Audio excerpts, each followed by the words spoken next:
పశ్చిమాసియాలో యుద్ధ మేఘాలు మరింతగా కమ్ముకుంటున్న వేళ ప్రపంచ దృష్టి ఇప్పుడు ఒక దేశంపైనే నిలిచింది.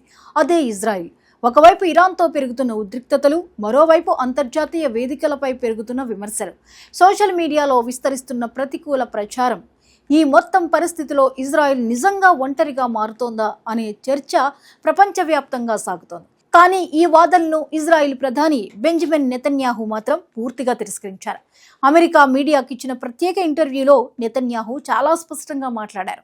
తాము అంతర్జాతీయంగా ఒంటరిగా లేమని, ఇంకా ప్రపంచంలోని అనేక కీలక దేశాలు ఇజ్రాయెల్కు మద్దతుగా నిలుస్తున్నాయని చెప్పారు. అదే ఇంటర్వ్యూలో అమెరికాతో ఉన్న సంబంధాలు, ఇరాన్ యుద్ధం, సోషల్ మీడియా ప్రచారం, అలాగే ప్రపంచవ్యాప్తంగా తమకు ఉన్న మిత్ర దేశాల గురించి కూడా ఆయన విస్తృతంగా స్పందించారు. ఈ సందర్భంగా భారత్ గురించి మాట్లాడిన నెతన్యాహు ఇండియాతో తమ సంబంధాలను ప్రత్యేకంగా ప్రస్తావించారు. గతంలో భారత్ పర్యటన సమయంలో ప్రజల నుంచి వచ్చిన ఆదరణ తనకు ఇప్పటికీ గుర్తుందని, అది రాజకీయ పర్యటనలా కాకుండా ఒక భావోద్వేగ అనుభూతిలా అనిపించిందని వ్యాఖ్యానించారు. భారతదేశం లాంటి భారీ ప్రజాస్వామ్య దేశంలో ఇజ్రాయెల్కు ఉన్న ఆదరణ తమకు ప్రత్యేక బలాన్నిస్తోందని ఆయన చెప్పారు. ప్రత్యేకంగా నరేంద్ర మోదీతో తన వ్యక్తిగత స్నేహం గురించి కూడా నెతన్యాహు మాట్లాడారు. మోదీ ఇజ్రాయెల్కు వచ్చినప్పుడు అక్కడి ప్రజలు ఆయనకిచ్చిన స్వాగతం, అలాగే తాను తన కుటుంబంతో భారత్ వచ్చినప్పుడు భారతీయులు చూపిన ఆప్యాయతను ఆయన గుర్తు చేసుకున్నారు. దేశాలు దూరంగా ఉన్న ప్రజల మధ్య ఉన్న అనుబంధం మాత్రం చాలా దగ్గరగా ఉందని ఆయన ఇంటర్వ్యూలో చెప్పుకొచ్చారు. అయితే ఇదే సమయంలో ఒక పెద్ద ఆరోపణ కూడా చేశారు నెతన్యాహు. ప్రస్తుతం ఇజ్రాయెల్పై ప్రపంచవ్యాప్తంగా ఒక రకమైన సమాచార యుద్ధం జరుగుతోందని అన్నారు. సోషల్ మీడియా వేదికల ద్వారా ఇజ్రాయెల్ ప్రతిష్టను దెబ్బతీయడానికి కొన్ని శక్తులు క్రమబద్ధంగా పనిచేస్తున్నాయని ఆరోపించారు. సోషల్ మీడియా ఇప్పుడు యుద్ధ రంగంలో 8వ ఫ్రంట్లా మారిపోయిందని కూడా ఆయన వ్యాఖ్యానించారు. ఇక యూదు వ్యతిరేకం గురించి మాట్లాడుతూ ఇది కొత్త విషయం కాదని, చరిత్రంతా అప్పుడప్పుడు తలెత్తిన సమస్యనని అన్నారు. కానీ గతంలో లాగా ఇప్పుడు యూదులు బలహీనులు కారని, ఆధునిక ఇజ్రాయిల్ తనను తాను రక్షించుకునే స్థాయిలో ఉందని నెతన్యాహు స్పష్టం చేశారు.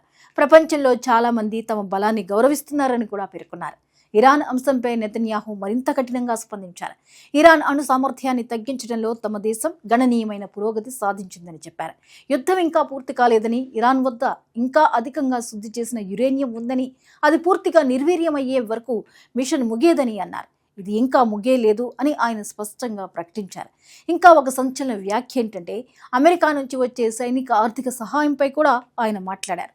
ప్రస్తుతం అమెరికా నుంచి వస్తున్న వార్షిక సైనిక సహాయాన్ని వచ్చే 10 ఏళ్లలో క్రమంగా 0కి తీసుకువెళ్లాలని తన లక్ష్యమని నెతన్యాహు చెప్పారు. ఈ వ్యాఖ్య అమెరికా రాజకీయ వర్గాల్లో కూడా పెద్ద చర్చకు దారితీసింది.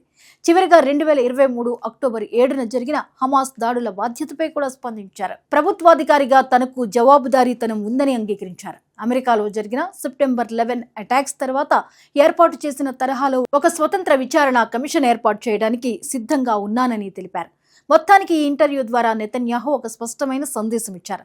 ప్రపంచం ముందు ఇజ్రాయెల్ ఒంటరిగా లేదని, భారత్ లాంటి కీలక మిత్ర దేశాలు తమతో ఉన్నాయని, ఇరాన్పై తమ పోరాటం ఇంకా ముగియలేదని, సమాచార యుద్ధంలో కూడా త్వరలో ప్రత్యుత్తరం ఇస్తామని ఆయన చెప్పిన మాటలు ఇప్పుడు అంతర్జాతీయ రాజకీయాల్లో పెద్ద చర్చగా మారాయి.